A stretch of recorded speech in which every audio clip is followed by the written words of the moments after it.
You are now listening to Soundspace, the podcast where we interview experts and professionals in the space of sound. Hi guys, and welcome back to a brand new episode of Soundspace. It is our final episode of 2022, our wrap-up episode. We did it. We are out here, man. We have posted all of our guest episodes that were all recorded in the span of a month and a half, I would say, and it's so good to be just back in real time. We're recording this in current time in late 2022. We've released over 13 episodes now. This is our 14th, and I'm just so excited to be back here with you, Anthony. A lot of things to get through in this episode. How have you been, man? So good. So much has changed, and so much has happened since we started recording this and throughout 2022.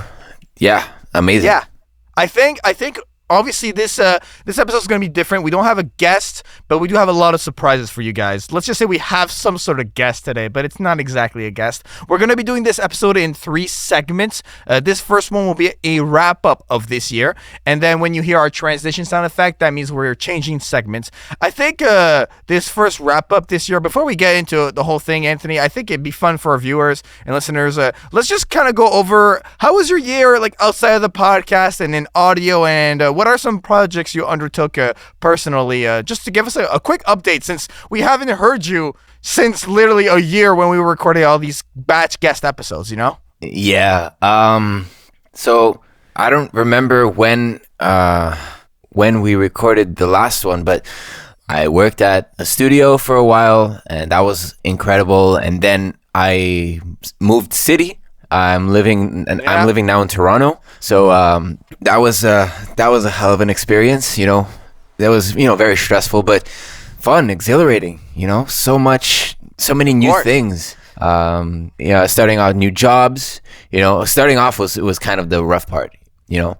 I had a lot of temporary jobs, like freelance stuff, left, right, and center. And you know how it is with freelance, you know, it's just you can work any hour of the day. You'll work sometimes at 1 a.m., sometimes at 4, sometimes in the middle of the day. It doesn't matter. Like there's no regularity.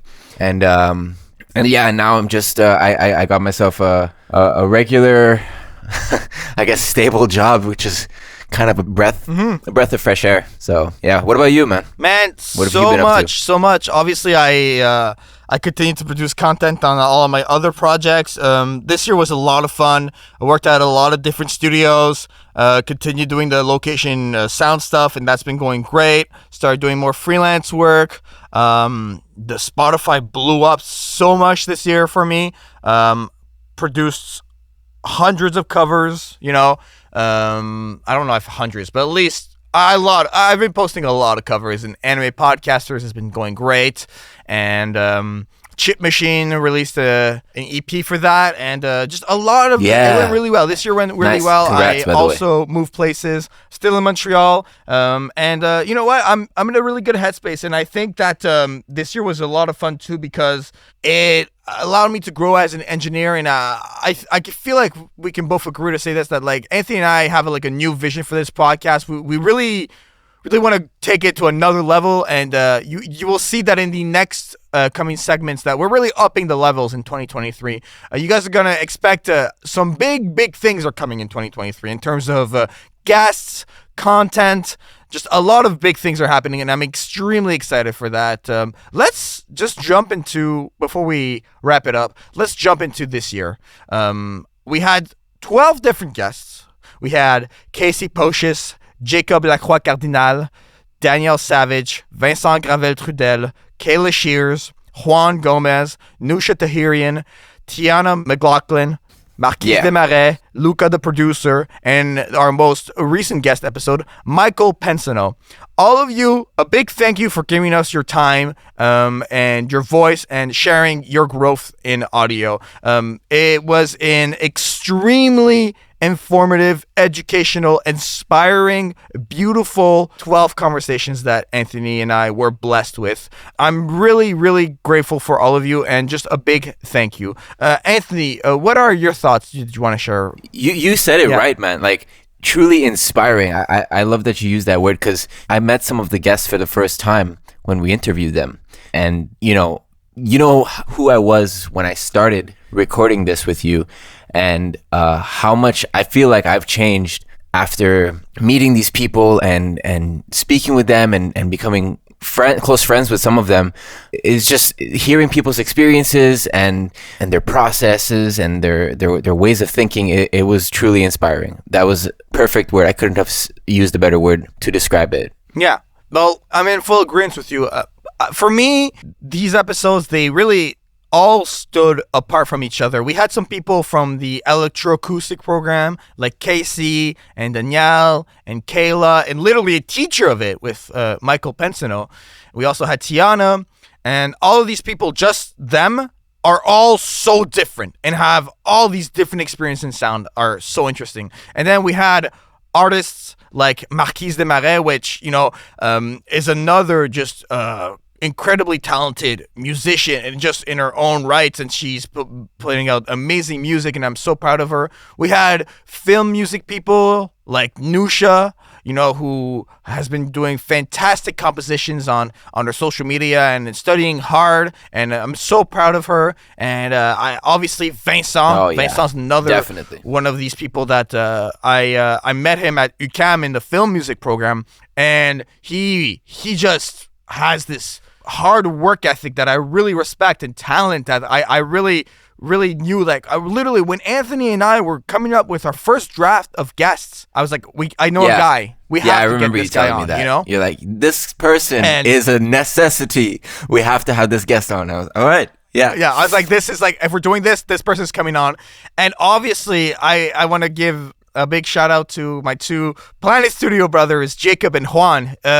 Jacob is a huge inspiration for me. Yeah. He helped me so much grow through Planet Studios, and he's still someone that I go to for advice, and he's doing amazing projects. He started his own YouTube channel called Mix with Jacob, and dropping weekly videos with such great mixing tips and advice that I really recommend all of our listeners to go check out. Yeah, and, whether you're Juan, sorry, I just wanted to add to that, whether you're an experienced audio engineer or new to it, you know, there's always stuff you could learn from his channel, from Jacob. You know, 100%. He's doing great TikToks as well. I saw him the other day. He's full of life. He's living his best life. And I saw him when I went back to Montreal a couple weeks ago. Good. And Juan as well. You know, another person that was in the Planet Studio trenches with me, and he's doing great projects as well.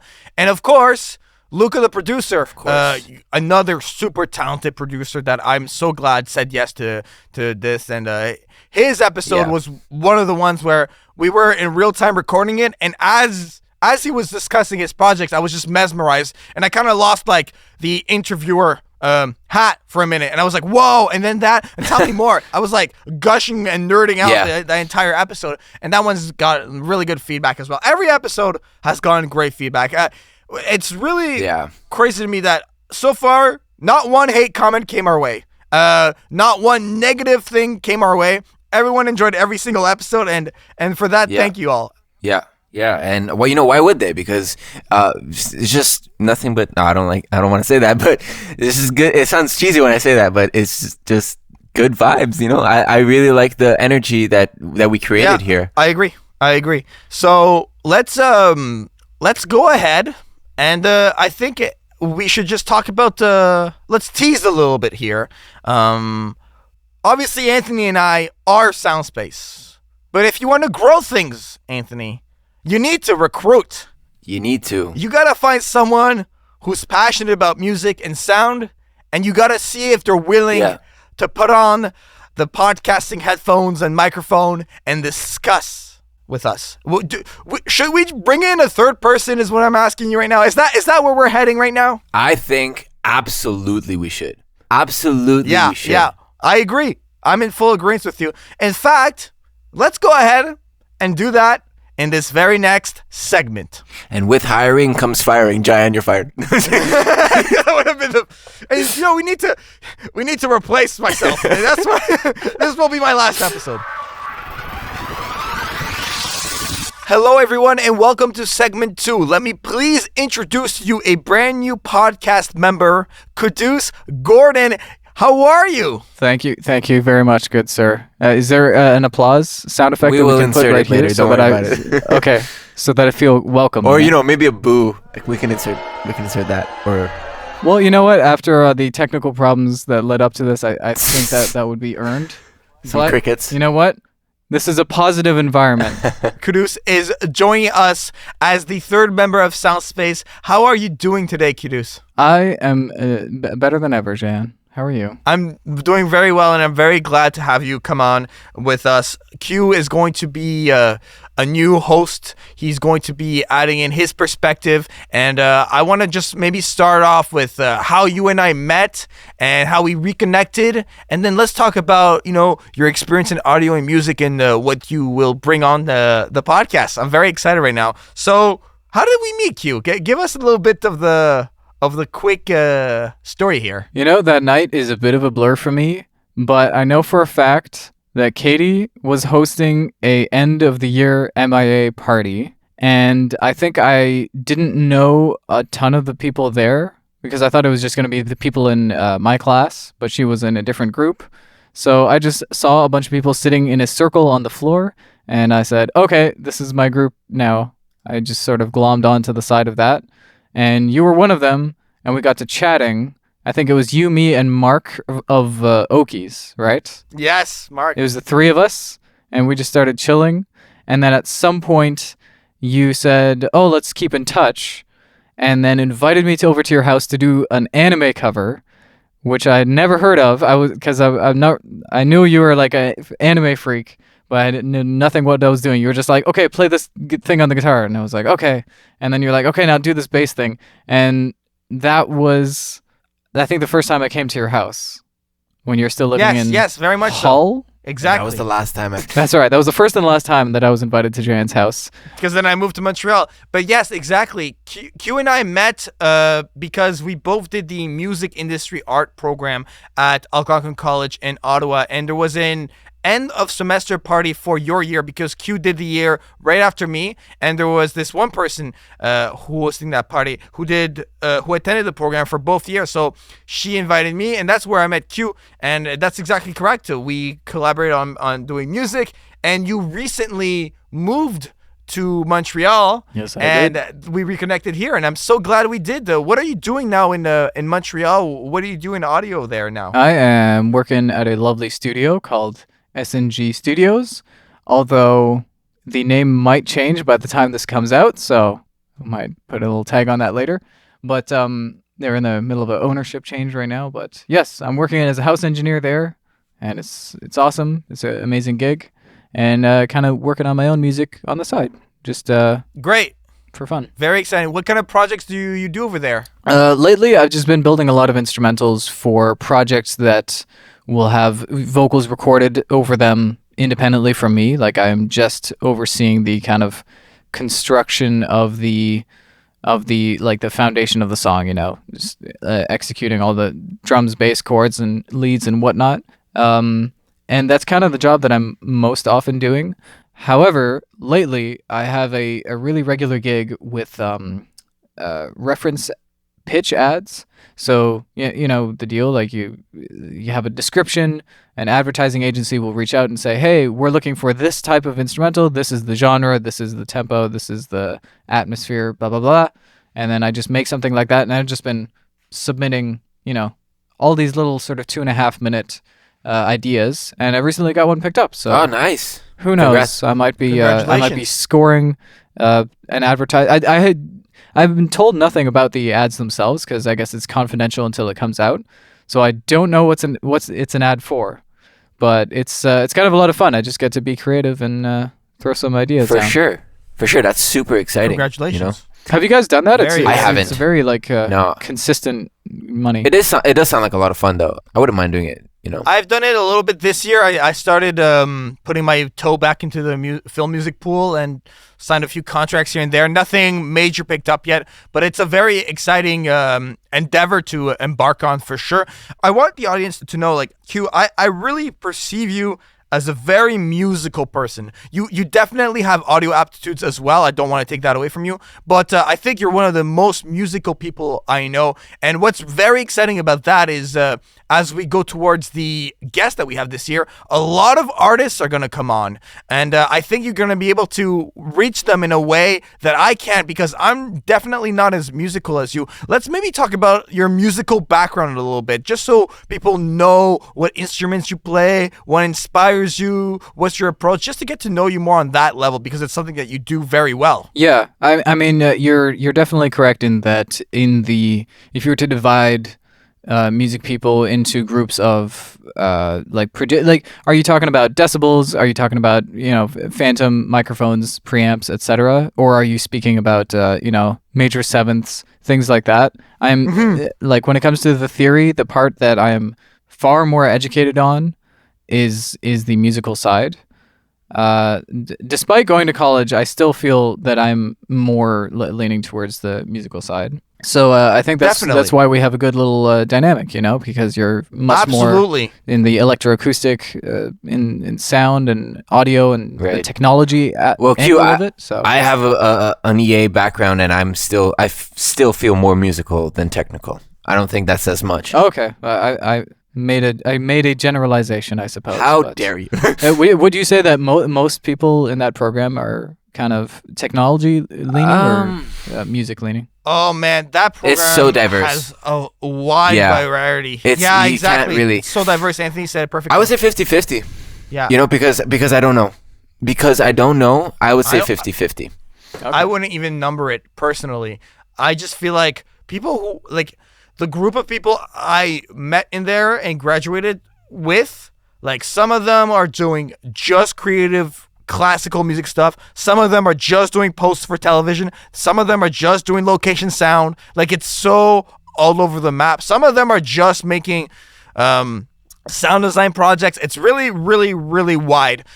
Whereas the music industry arts background, a lot of people come out of there and they will make popular music or country music or have a metal band. I think it's safe to say for MIA, 100% of the people in that program either play an instrument or make beats or electronic music in a DAW, which I suppose is its own instrument in a way. I think that's a starting point that a lot of people will jump from into music industry arts, but I understand where you're coming from. I don't know if I would say 100% though, because some people go in there just because they want to learn about 100% music business is kind of or a bold, music bold entrepreneurship. thing to say. Yeah. But probably a high number of people. I was trying to think of one, and I think Jaian, you're a bit of an outlier in terms of the Algonquin course. When it comes to whether you make beats or play an instrument, because the music business was I would guess maybe a quarter of what we covered was the business side of things. I didn't really ask around much, but I don't know how many folks went into that with a music business interest. I know 2 or 3 people who are doing just music business stuff now. Really? Who did the music industry arts program. Some of them are publishers. Once again, these programs teach us so much stuff. They present to you so many avenues, and then people embark on their favorite ones. And every year is so diverse that, the results are always different. I think everyone's a bit of an outlier in that sense, because I can't think of 2 people who are doing the exact same thing when it comes to music industry arts, who have pursued music or audio, honestly. Yeah, definitely. It's interesting because the most valuable thing that I got out of it was not the amazing technology that you get access to, or the professors, experienced professionals that you get to pick their brain. It was purely just meeting the right people, and I would not. It's one of those weird domino things where I don't think of the knowledge from that time as the reason that got me here. I think that is more the practice that I did immediately afterwards to actually get my chops up. But the connections that I made 7 years ago in college, it's I met someone who I met someone, and that is how I met my current boss, Sonny, here. So in a very direct way, absolutely. MIA is the reason why I moved to Montreal and got a studio job. So I 100%. I know I speak to a lot of naysayers who are like, oh man, you can't learn arts. You can't learn the arts in a school. That's just not in a textbook. It's all in, like they're kind of dreamer people. And I'm like, I see the sentiment that you're coming from, but you will meet so many valuable people if you just go to a place where everyone is like you and everyone wants to be in the same industry as you. Yeah. It is 100% worth it. Totally agree. Absolutely. I just want to add to that, and maybe to slowly start closing things out on this, as I definitely see, like, out of all three diplomas I did, music industry arts, Concordia electroacoustic studies, and UCAM film music, what I took the most out of music industry arts personally was that the second it came to be a professional in sound and work at a studio, the degree that helped me the most was music industry arts, for sure. Like 98% of what I used was what I learned from that program, and like 2% was from like electroacoustic studies. 2%? Because that Oh, program, I would say, because music industry arts was very technical. We had 2 to 3 studio classes every single week, and they were drilling us on signal flow, recording, polar patterns, preamps, outboard gear, Pro Tools. It probably felt that way because it was a very concentrated course. It was very concentrated, whereas Concordia was very technical as well. It just probably didn't feel that way because it was, a little bit of a longer program. It was a little more spread out. Would you agree? Well, the thing is, I think this is a good thing to bring up. The Algonquin classes were so technical and so recording heavy that when it came to the recording classes at Concordia, I got exempt from there's like a beginner, intermediate, and advanced, and they were like... Well, yeah, you got exempt from them because you already did them. Yeah, exactly. But I don't know what those recording classes were like, but I definitely feel like the Concordia program was way more of a creative thing than the music industry arts one. And I don't know anyone else on the planet who's done both programs so far, so I might be the only person who can say this, but in general, MIA is more technical and electroacoustic studies was much more creative. You know what I ended up doing in MIA? What? So a lot of the time, once we hit that third semester, because it's 3 consecutive semesters, 52 weeks of uninterrupted school, which is pretty rough. Most people are used to doing like 2 semesters, then you get at least the summer. And by that third semester, people were getting so burned out that they were focusing entirely on doing their projects and doing non-studio stuff. So they would book sessions in the studio because you have to book like a minimum amount just to get your things done. And then they wouldn't use them and the studio was sitting empty.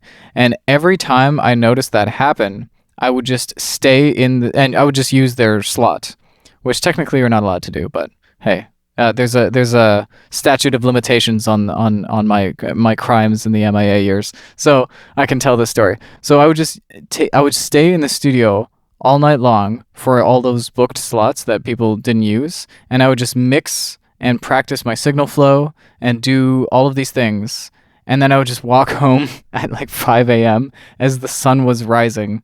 And I was so like sleep deprived. I was listening to Oh Wonder, trippy stuff like that. It was amazing. That is the period when I learned the most. Was just like diddling around on this beautiful giant SSL duality. When am I gonna get the chance to use a piece of gear like that again? So I just said I'm just gonna every possible second I can have with this thing. Q, that was something I really didn't take advantage of. Obviously, I didn't do the MIA course, but I didn't take advantage of that enough at Concordia. And I don't know if I've said it here, but I've definitely said it before. It's something I kind of regret a little bit. And it's great that you took advantage of that because... I agree so much with you. I'm looking back at it and it was definitely something that I should have definitely taken more advantage of, the studio equipment. Yeah, I was kind of shocked at how common it was for people to just not use their session. And I thought, like... to prioritize, I'll be honest. My grades were not very good for that course that I did there, but I think the reason why I'm working in the industry, I'm not making I'm not producing Beyonce's next album, but I am working in the industry, and so many people dropped out, especially around COVID, is because like I really was purely there for like the studio related stuff. Like that really was my calling. I really just personally do not have a penchant for business or contracts or all of the other sort of side classes. I was kind of struggling with those, but felt like as soon as I was in the studio, I was like, I feel like this is something I could really do and hone my skills and be good at. I'm with you so much on that. Yeah. And if I may add to that, I genuinely feel like the people who did that are people like you, like myself, like Jacob, who was another guest that we had on this year. And that's what you have to do when you have that offered to you. When you have access to gear like that, use it to the fullest all the time. Learn. Like, that is something I really, like, it hits home when you say that. So I'm with you when you say that. Well, here's the thing. I also dropped out of college, so take what I'm saying with a grain of salt, because it would look much better if I was coming out of it with an actual degree. But like I said, the value to me was always the connections, meeting these professors, asking them a million questions that probably got super annoying for them eventually, and just like trying all this stuff. Like I guess what is the expression that you get? Like hands-on learning versus theoretical learning. Yeah. I have to be like touching this patch bay to understand it. Same. That's the worst part. So let's Q, is there anything else that you wanted to mention in this introduction of you, or should we move to our final segment? I guess I technically did not answer your question. I started playing piano when I was 6, and then I started playing guitar when I was 15, and it was both of them were a bit of classical, a bit of jazz.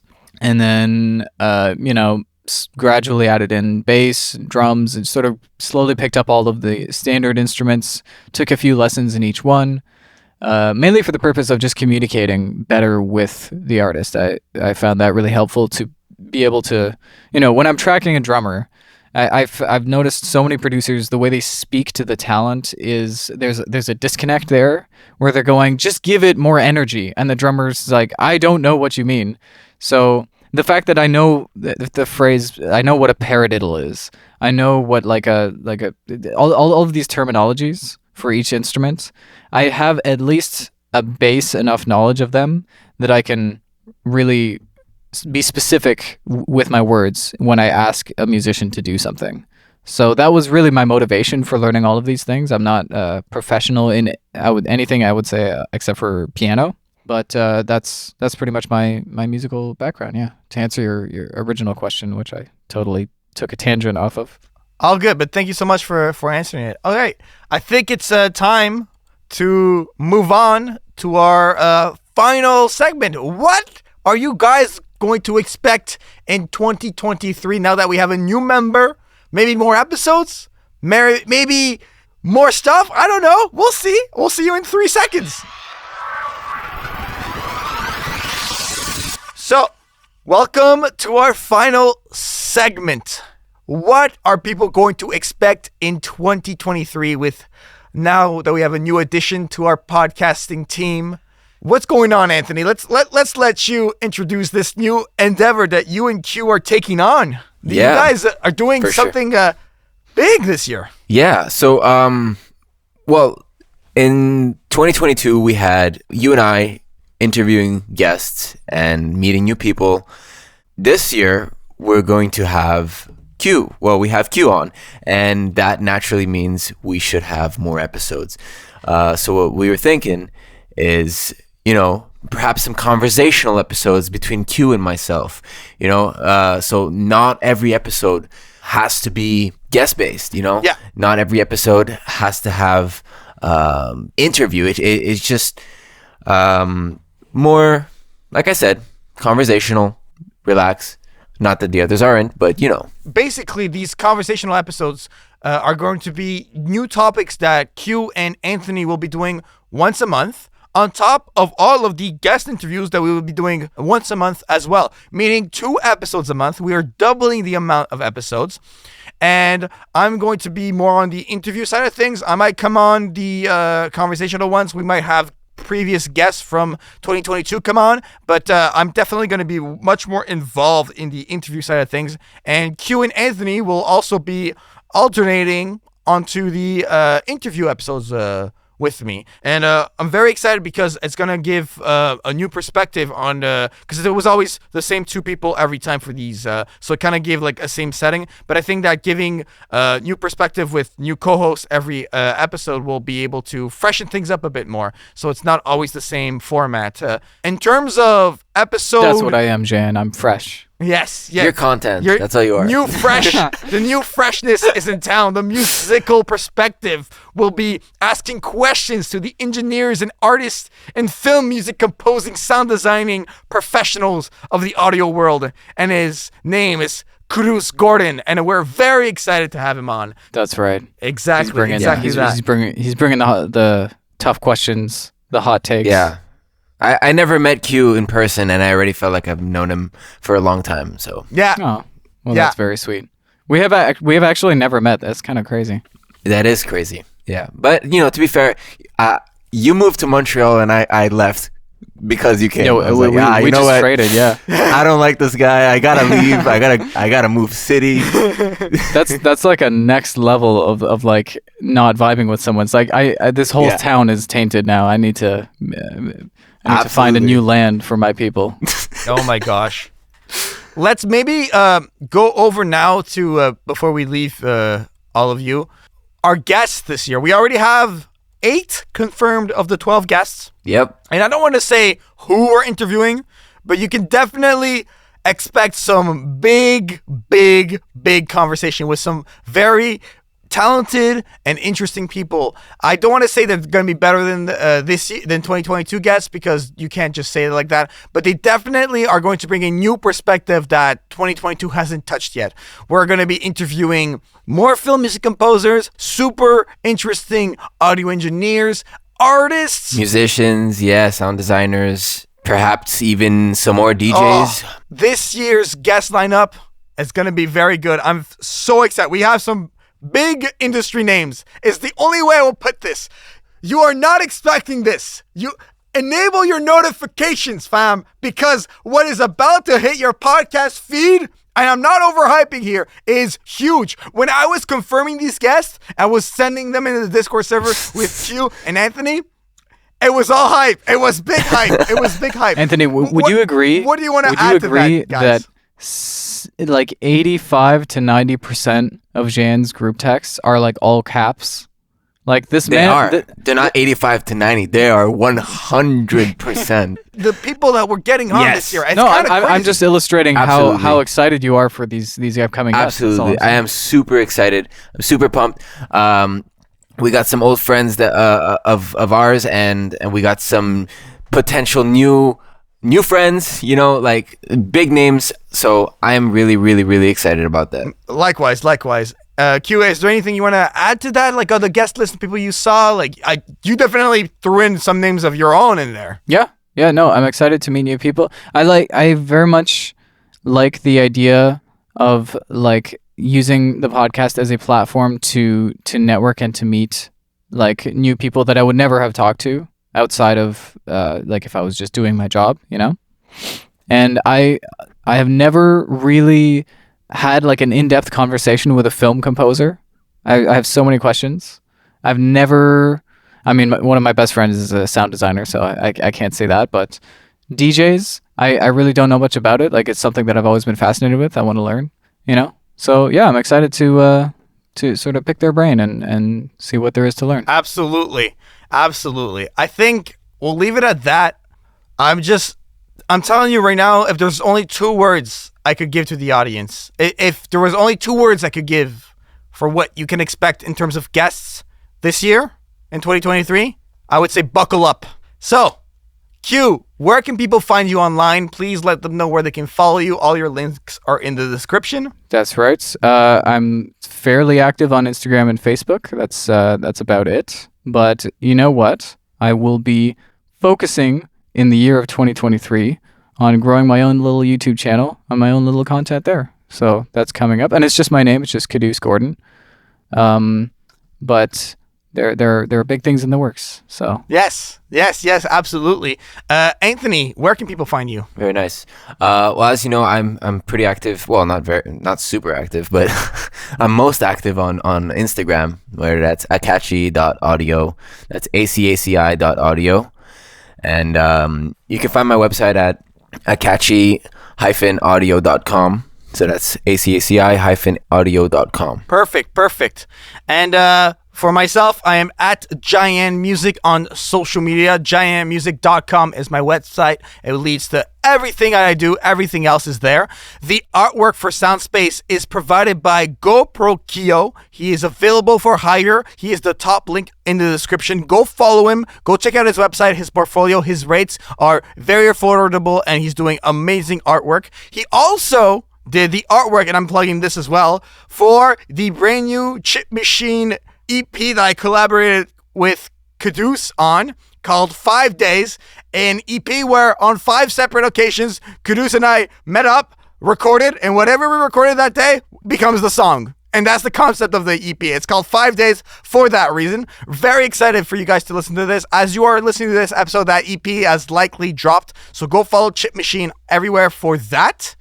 And make sure to follow the podcast on social media, Instagram, Twitter, and Facebook. We're there. Go give us a 5-star review on any podcatcher you listen to us on. We are on all podcasting platforms.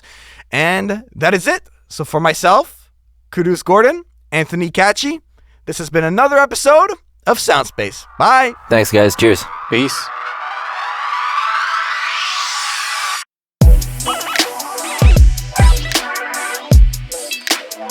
You are now listening to Soundspace, the podcast where we interview experts and professionals in the space of sound.